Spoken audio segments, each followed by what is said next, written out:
New this morning, human error and mechanical failure are to blame for the crash of a Black Hawk helicopter that killed 3 Guard members near St. Cloud last December. The Minnesota National Guard released a summary yesterday that says the crew was conducting a maximum power check on the number 1 engine in December. That engine failed during the check, and the number 2 engine was in the idle setting, causing a dual engine out condition. The summary also says the maintenance test pilot failed to respond to a critical situation during the routine maintenance test flight. Perham native Charles Nord was one of the 3 soldiers killed that day.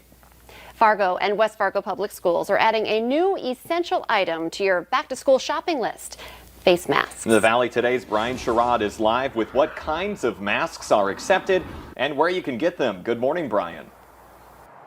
Good morning, Jordan and Lisa. And in Fargo and West Fargo Public Schools, face masks are required. You have to have at least one each school day. Now, you have a choice between one of the two. You can get this washable face mask option, or you can get the disposable face mask option. Now, for those students that are afraid of putting things in their face, it's literally super simple. Just put it over one ear and have it go over the other ear. You must have your nose and your mouth covered when you're wearing a face mask. Now, there are a few exceptions. These exceptions are students who have behavior, medical, or challenges with face mask. In Fargo Public Schools, schools can also provide 1 additional face mask for use. These rules will be enforced as students enter the school hallways, common areas, and even leaving the school. As I checked through Walmart and Target, a 20-pack of face masks priced as low as $15. Now, just remember, you do have to wear a new face mask per school day. Now, if you're getting a cloth face mask, I recommend washing it thoroughly and also having more than one. But a disposable one, I do not recommend wearing the same one over and over again. Do it as a one-time use.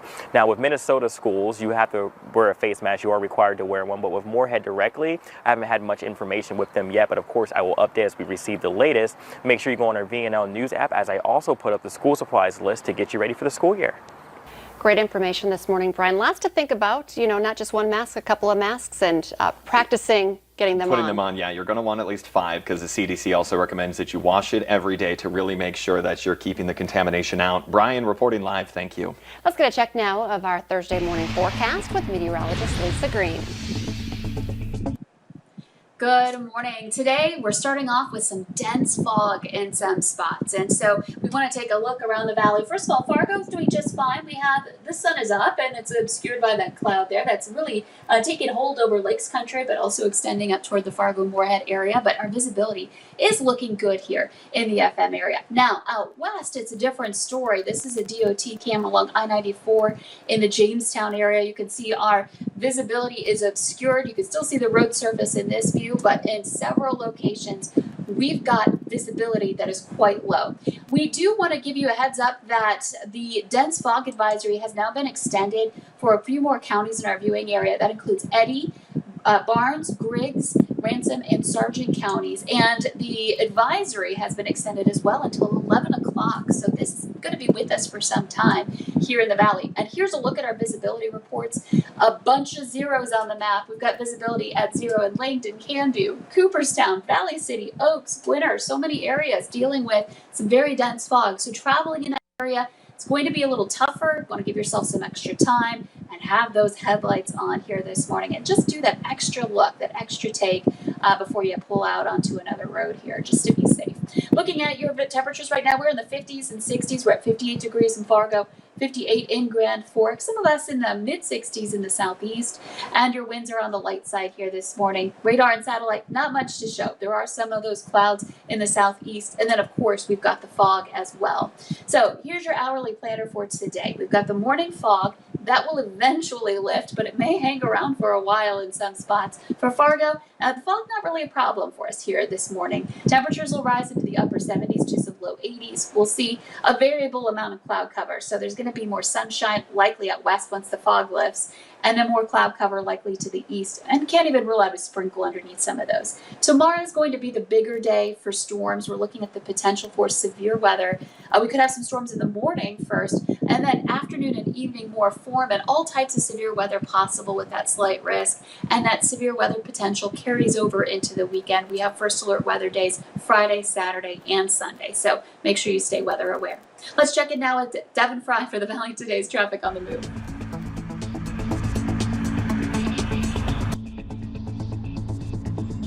Thanks, Lisa. We're finishing up our morning drive for this hour on I-94. We are heading west towards Bismarck. Overall, the traffic flow this morning, it's been moving along pretty nicely. Not a whole lot to report as far as that traffic flow goes. Overlooking I-29, though, it's a little bit of a different story. It looks like there's a few areas where things are getting hung up. Right around the 32nd Avenue area and the tri-level interchange looked like it was getting a little bit more crowded out there. So just be prepared for that for our travelers on I-29. Here on I-94, it is, of course, crowded, but we don't have the road work up here on I-94 holding things up, so things are moving along much more freely up here. Now, the only out-of-the-ordinary obstruction to our morning drive this morning is an unexpected lane closure on 25th Street. That's for the drivers in the southbound lanes of 25th Street, right around the 32nd Avenue intersection. That right lane is closed there, so be prepared for that. We're going to keep checking out the roadways in the next hour of the Fargo CW, but for now, for your traffic on the move, I'm Devin Fry. A medical research company in Fargo will conduct 2 clinical trials that could lead to a vaccine for COVID-19. Little Stall Research is among several facilities across the country taking part in Operation Warp Speed, the federal government's program to provide 300 million doses of coronavirus vaccine by January 2021. Lillistal says they'll be recruiting patients for the trial soon. Those chosen for the study will be tracked regularly to see if they get the virus. Participants will be compensated, but the company did not say how much. 2 women are seriously hurt and a man is now in jail after an assault in Clay County. The Clay County Sheriff's Office got a report yesterday around 11 in the morning about an assault near Felton. 2 women say they were attacked by a man they know who then took a car from that home. He later ditched it and stole a second vehicle from the Cragness area. Thaddeus Severson of Hitterdal was arrested in Fargo and is being held in the Cass County Jail. A man is in jail accused of assaulting a 3-year-old girl. Edward Fairbanks was arrested by Red Lake Police yesterday after an incident in Monoman County in early June. Authorities say the girl had injuries to her head and marks on her body that looked like a taser burn pattern. She was flown to a Fargo hospital for medical treatment. A West Fargo family is pleading for answers after they say their 8-month-old kitten was brutally beaten while it was playing outside. Kaylee Herr says the kitten's jaw is shattered, among other injuries, and says the family first thought another animal got to Simba. But a neighbor boy soon notified the family that he saw an older boy kicking the orange kitten on the lawn. Now Herr hopes her neighbors will check their doorbell cameras for more clues. The family has set up a GoFundMe to help with Simba's medical bills, and you can find that on the VNL News app. Just click on this story. As we near the school year, some parents of kindergartners are wondering if keeping their child at home is the best, given concerns over COVID-19. With masks, hand sanitizer, and social distancing the norm, parents can decide if they want this to be their first child's experience with school. Kindergarten is not required in the state of North Dakota. Experts stress that this is a difficult decision for parents to make because keeping kids at home helps them from getting sick. But children also need stimulation and interaction, which schools can give. The CDC says each family should consider things like their risk level to COVID-19 based health issues, the mental and emotional impact of social interaction, and the family's situational needs. It's a bittersweet task for parents of college kids as they drop off their young adults at school. And it's going on this week at NDSU. COVID-19 concerns are just one of the things that might make people a little anxious. One mom that we talked with yesterday says her family spent most of the day moving in their son in hopes of keeping his mind at ease as he heads into the fall semester. 3,200 students will be checking into NDSU's residence halls this fall. A West Fargo man called our whistleblower hotline upset with the amount of money taken out of his security deposit. He says it was excessive and asked us to look into it. Deposits can cost as much as 1 month's rent. Landlords can deduct for damages or unpaid rent, but not for normal wear and tear. What has Eric Zwingle so upset is that they indicated the money from his deposit went to repairs that he didn't feel were needed. That included nail holes and painting that added up to more than $500. The state attorney general's office says they can't take complaints regarding landlord and renter disputes. You'd have to try your luck in small claims court. Let's get our answer now to our question of the morning on Facebook. Here's today's question. The average American eats about 11.5 pounds of this each year. And here's our clue for you today. It's not exactly a dietary requirement. Well, I don't necessarily agree with that last part of the statement. The answer is chocolate, and I would say yes, it is absolutely a dietary requirement. It should be its own food group, really. In my life it is anyway, but remember I you definitely swing that number high. you can play along every day on our Facebook page. The Today Show at CBS This Morning are just about to start, but the Valley Today rolls on. We have more live up-to-the-minute news and weather coming on right now on the Fargo CW.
Roker-thon. Roker-thon. We wait for it every year. Yeah. He's really cooked up something special. It has to do with sandwiches and a world record. Okay. So, and can it be broken? We'll find out. We're going to find out today. All right. Also happening today, you guys, that agonizing wait for customers who lost power during Isaias. The damage like this can be found in cities and towns all along the East Coast. This is in Teaneck, New Jersey. We will have a live report on the cleanup effort in just a moment. Unfortunately, a lot of families still waiting for the power to come on. Also, new questions this morning swirling over the future of college football after UConn decided to cancel its season because of coronavirus concerns. So will other major colleges follow suit? Will there be a season at all? We're going to ask the head of the NCAA live when he sits down with Craig. But we do begin this morning with where things stand with the pandemic here in the United States. As cases surge, more cities and states are cracking down. We have two reports, and we'll start with NBC's Kathy Park. She's at New York's Penn Station. Hey, Kathy, good morning. Hey, Hoda, good morning to you. As you know, New York City used to be the epicenter of the outbreak, and now the infection rate has dropped dramatically to about 1%, and officials hope to continue on this downward trend, and that's why they're cracking down on people coming in from COVID hotspots and screening them at critical entry points in the city. And starting today, that includes Penn Station.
And back here in New York City, members of the Test and Trace Corps will be following up with people who fill out those travel forms. They'll be receiving phone calls about the do's and don'ts during quarantine and, if needed, also receiving help for food deliveries as well as hotel stays.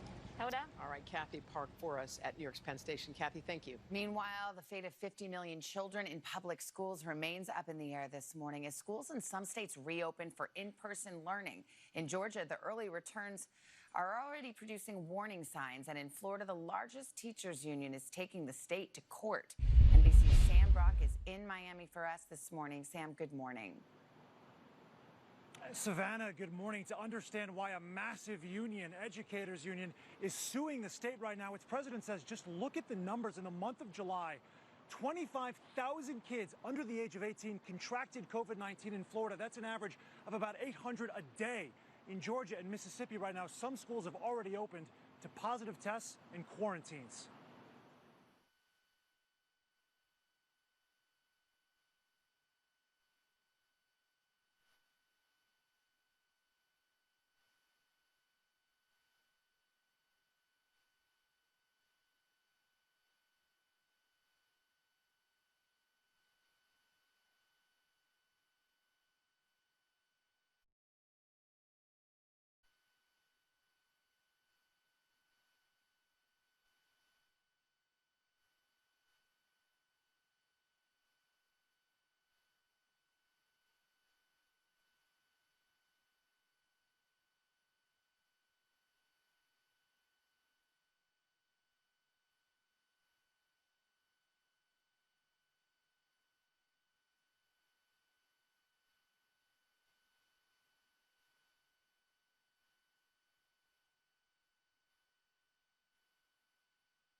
Sam, has there been a change of heart with parents? I mean, we see school districts changing their positions on reopening. What about parents? Yeah, polling, Savannah, suggests that parents' state of mind has really shifted recently. So Gallup, back in late May and early June, had polled parents and found that 56% of them supported in-person learning. That figure more recently plummeted to 36%. As here in Miami, a circuit court is going to be looking at proceedings for a possible injunction starting just hours from now. Savannah? All right, Sam Brock in Miami. Thank you, Sam. Also this morning, the impact of Isaias is still being felt up and down the East Coast. Nearly 2 million people still without power 2 days after the powerful storm roared ashore. NBC's Gabe Gutierrez is in Teaneck, New Jersey with the latest. Hey, Gabe, good morning. Hoda, good morning. The governors of New Jersey, New York, and Connecticut have declared a state of emergency. This neighborhood is without power because of something we've been seeing over and over again. Down trees, taking power lines down with them. And right now, there are no firm answers on when that power will be restored.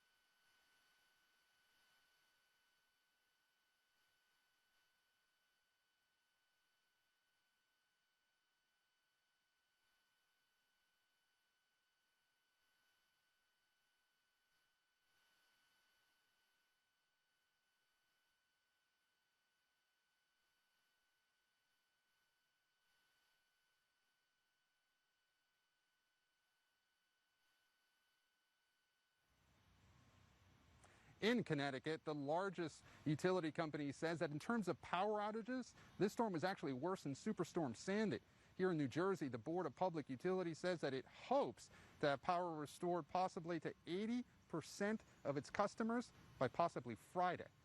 Hoda? Okay, all right, Gabe Gutierrez for us live in Teaneck. Gabe, thanks. 7-11 now. Let's turn to Craig. You've got the latest from Beirut this morning. Savannah, Hoda, as we speak, crews are still searching hoping to find survivors of that massive and deadly explosion that rocked Lebanon's capital. We have now learned that one of the victims was an American. And overnight, several port officials there were placed under house arrest as the investigation moves forward. NBC's chief foreign correspondent, Richard Engel, has more. Richard, good morning to you. Good morning, Craig. There is still shock in Beirut, but increasingly it is becoming anger as there are growing indications that this explosion was the result of negligence and could have been prevented.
And this morning, there is an extraordinary piece of video, an extraordinary story.